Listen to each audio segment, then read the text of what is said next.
In order to understand the universe, you must explore the universe. And that's the motivation to accelerate humanity's future in understanding the universe and extending the light of consciousness to the stars.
Well, we have a profoundly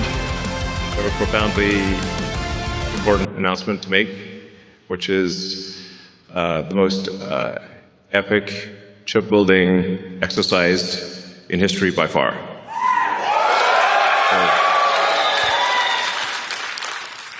This is really going to take things to the next level. So, yeah, a level probably people aren't even contemplating right now. This is not in the... I would call this sort of an out-of-context problem. It's not in their context.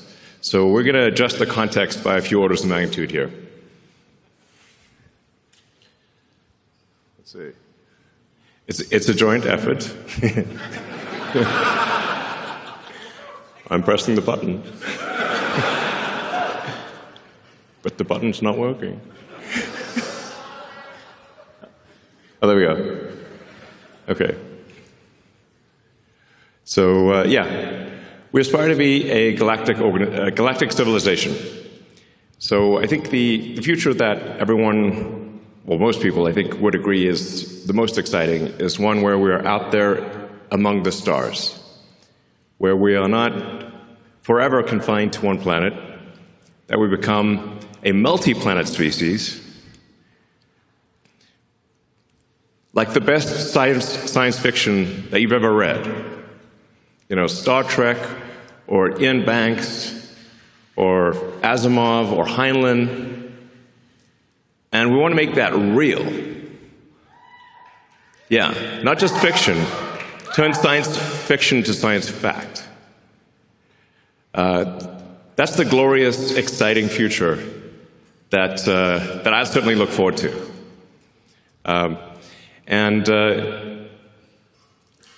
It's worth considering sort of like, how would you rate civilizations? You know, there was a physicist, I think it was Russian, in the 60s, Kardashev. He thought about, at a high level, how would you consider any given civilization?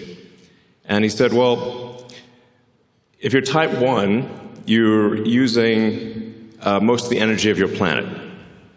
And we actually still have quite a ways to go to be properly a type 1. We're still using a tiny fraction of the sun's energy that reaches our planet. Let's see. Yeah, there we go. But the Earth only receives about 0.5 billionth of the sun's energy. So the sun is truly enormous. The sun is 99.8% of all mass in the solar system. So sometimes people will ask me, like, what about, you know, other sources of power on Earth? Like, what about fusion on Earth? Well, that is unfortunately very small because the sun is 99.8% of mass in the solar system. And Jupiter is about 0.1%, and Earth is in the miscellaneous category. We are, I think it's Carl Sagan, I think, might have said, Earth is like a tiny dust mote in a vast darkness. Very, very small. The sun is enormous. So the way to actually scale civilization is to scale power in space. This is necessarily true because we actually capture such a tiny amount of the sun's energy on Earth because we're just this tiny dust mote. Another way to think of it is roughly like electricity production on Earth of all of civilization is only about 1/trillionth of the sun's energy, which means if you increase civilizational power output by 1,000,000, you would still only be 1,000,000th of the sun's energy. I mean, it's awe-inspiring to consider that, just how tiny we are in the grand scheme of things. And yeah, we often get sort of caught up in these sort of squabbles on Earth that are really very sort of minor things when you consider the grandness of the universe. And so I think it is important, actually, to consider the grandness of the universe and what we can do that is much greater than what we've done before, as opposed to worry about sort of small squabbles on Earth type of thing. And not much point in that. Yeah, we want to be a civilization that expands to the galaxy with spaceships that anyone can go anywhere they want at any time. That would be epic. And have a city on the moon, cities on Mars, populate the solar system, and send spaceships to other star systems. That sounds like the best possible future. You know? So to do that, we need to harness the power of the sun. And so a terafab, while it is enormous, a terawatt of compute per year is enormous by our sort of civilizational standards. It is still just one step along the way of being even a Carter ship. You still have a long way to go to even be a Carter ship 2 level civilization, and you're not even registering as a Carter ship 3. So it's a very big thing by current human standards, but still small in the grand scheme. But very difficult for humans. So to accomplish this very difficult goal really requires a combination of efforts of SpaceX, XAI, and Tesla working together to create this epic Terafab project. So.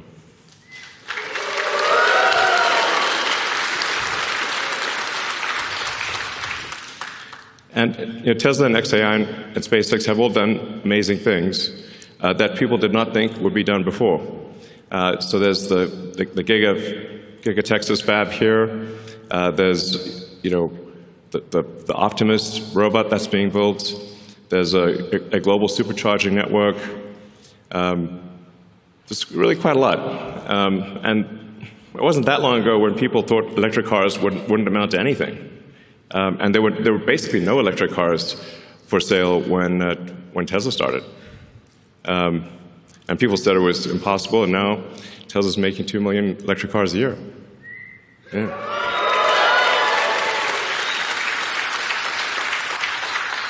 And then XAI, although it's a new company, now part of SpaceX, has also built the first gigawatt-scale compute cluster, which in record time.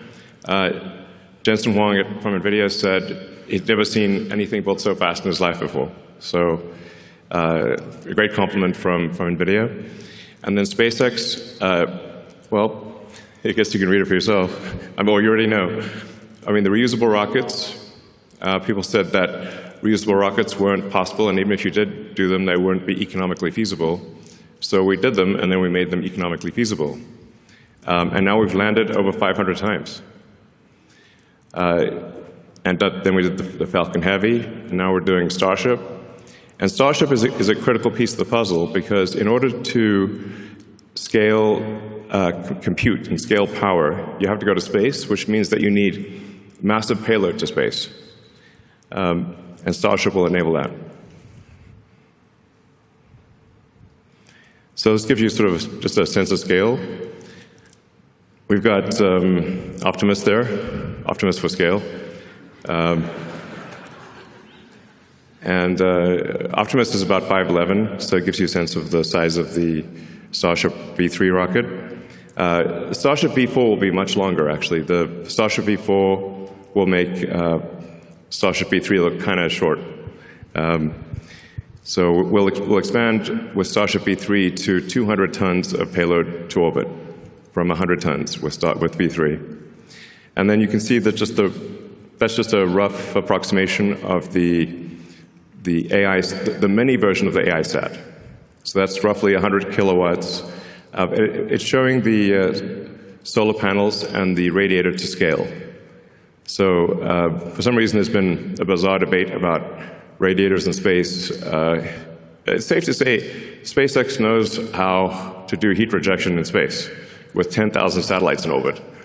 Might know a thing or two.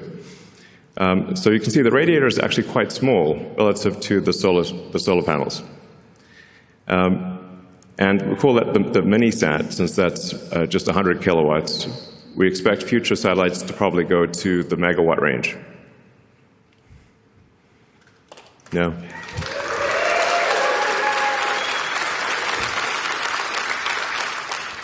So in order to get to the terawatt of compute per year, you need about 10 million tons to orbit per year, and at 100 kilowatts per ton. But we're confident this is feasible.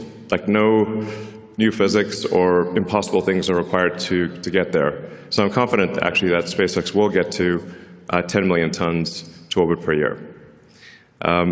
And then we're building up to a terawatt of solar. So that will solve the solar problem, the power generation. So then the key missing ingredient is therefore a terawatt of compute. So this announcement is about solving the key missing ingredient. To give you a sense of what we're talking about, the current output of AI compute is roughly 20 gigawatts per year. This chart explains why we need to build the Terafab. Because all of the rest of the output from Earth is about 2% of what we need. So if you add up all the fabs on Earth combined, they're only about 2% of what we need for the terawatt project, or Terafab project. So, we certainly want our existing supply chain to be clear. We're very grateful to our existing supply chain, to Samsung, TSMC, Micron, and others. And we would like them to expand as quickly as they can, and we will buy all of their chips. I have said these exact words to them. But there's a maximum rate at which they're comfortable expanding, but that rate is much less than we would like. And so we either build the Terafab or we don't have the chips. And we need the chips, so we're going to build the Terafab.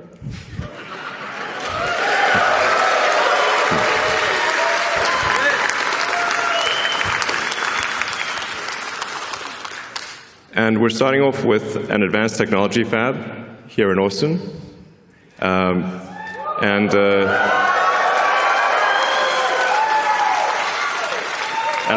believe Governor Abbott is in the audience. I'd like to thank Governor Abbott and the state of Texas for their support.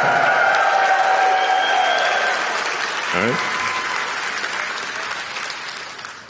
So in the advanced technology fab, we will have all of the equipment necessary to make a chip of any kind, logic or memory, and we will also have all of the equipment necessary to make the lithography masks. So in a single building, we can create a lithography mask, make the chip, test the chip, make another mask, and have an incredibly fast recursive loop for improving the chip design. To the best of my knowledge, this doesn't exist anywhere in the world.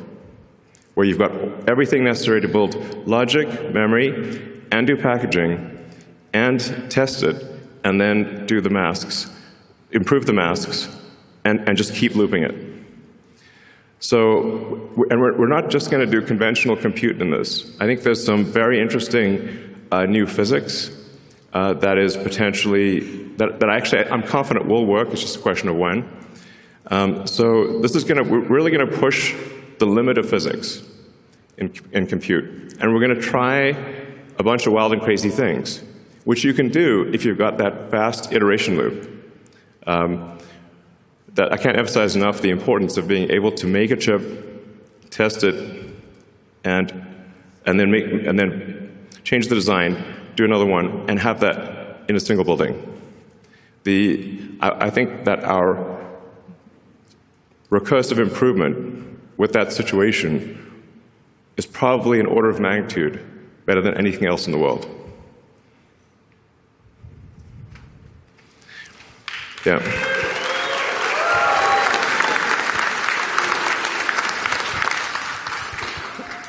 So broadly speaking, we expect to make two kinds of chips. One will be optimized for edge and inference. So that'll be used primarily in Optimus and in the cars, but especially in Optimus, because I expect the robots, humanoid robots, to be made 10 to 100 times more than the volume of cars. So, you know, if vehicle production on Earth is about 100 million vehicles a year, and I expect humanoid robot production to be somewhere between 1 billion and 10 billion units a year. So that's a lot. So, yeah, Tesla's going to make a very significant percentage of those, is our goal. And then we need a high-power chip that is designed for space, that takes into account the more difficult environment in space, where you've got high power, you've got high energy ions, photons, you've got electron buildup. It's a hostile environment in space. So you want to design the chip, you want to optimize it for space. And you also want to generally run it a little hotter than you would normally run a chip on Earth to minimize the radiator mass. So there are just a bunch of constraints that you design something differently in space than you would on the ground. And for the space compute, is the vast majority of the compute, because you're power constrained on Earth.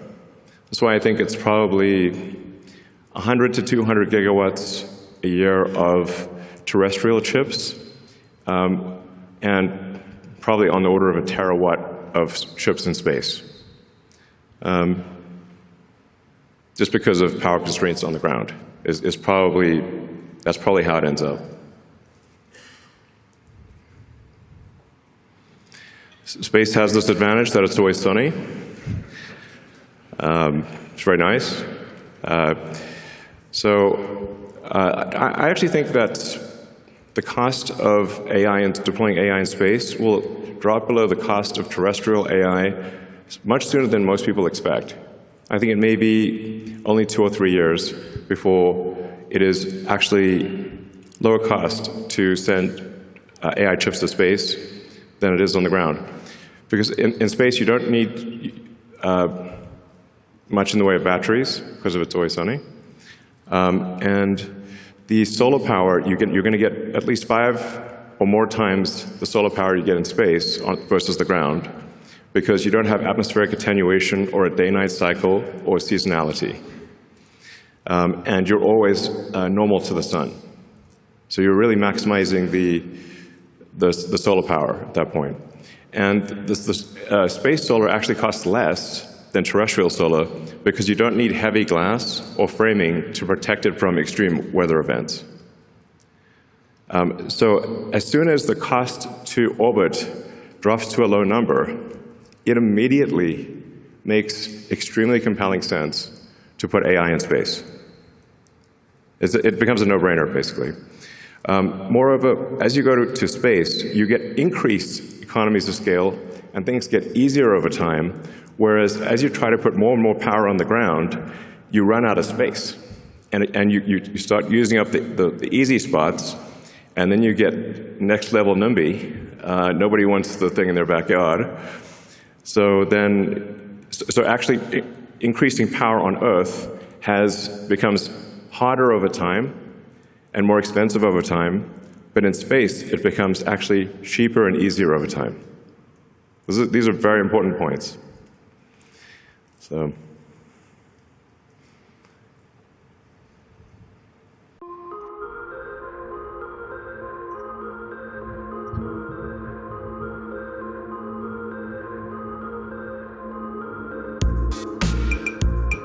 Yeah.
So what you just saw there was, because of course you're asking, what's on your mind is, well, what do you do after a terafab? Don't think small. Well, yeah, good point. So we, how do you get to a petawatt is the obvious next question. And you get there by having an electromagnetic mass driver on the moon with robots, with Optimi, and obviously lots of humans. And with that, you can send a petawatt. You can create a petawatt of compute and send that to deep space. Because on the moon has no atmosphere and has 1/6 Earth gravity. So you don't need rockets on the moon. You can literally accelerate it to escape velocity from the surface. And that dramatically drops the costs, once again, of harnessing power and enables you to go 1,000 times bigger than a terawatt. So for sure, the future I want to see, I want us to live long enough to see the mass driver on the moon, because that's going to be incredibly epic. Yeah.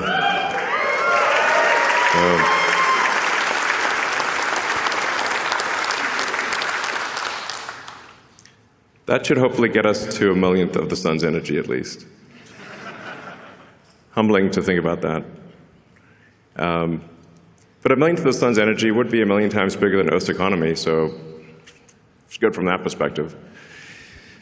And then, yeah, you expand beyond that to the planets, to the other stars, and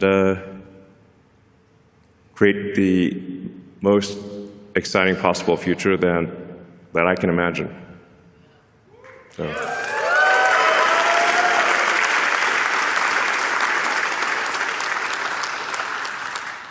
This looks a bit like the opening in Idiocracy with Mike Judge. Unlocking an age of amazing abundance. Yeah, obviously the elements of that are sustainable energy, space travel, and AI and robotics that bring amazing abundance to everyone. It's really the only path to amazing abundance is AI and robotics, which is not to say it can't go wrong. Hopefully, but I think it'll probably go right, and it'll be a future that you love.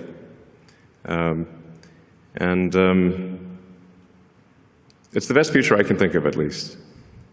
And then we go beyond the moon, beyond Mars, and we sail through the rings of Saturn. Now, wouldn't it be amazing if you could buy a trip to Saturn? Or frankly, if you just have a trip to Saturn, I think things will just be free in the future. It sounds nuts, but if you've got an AI robotics economy that is anywhere close to 1 million times the size of the current Earth economy, literally any need you possibly want can be met. If you can think of it, you can have it. So I think Ian Banks, in his culture books, has it pretty much right, where there actually isn't money in the future, and there's abundance for everyone. If you can think of it, you can have it. That's it. Which means anyone could have a trip to Saturn. It won't be, just a few people. If you want it, you can have it. Yeah. So,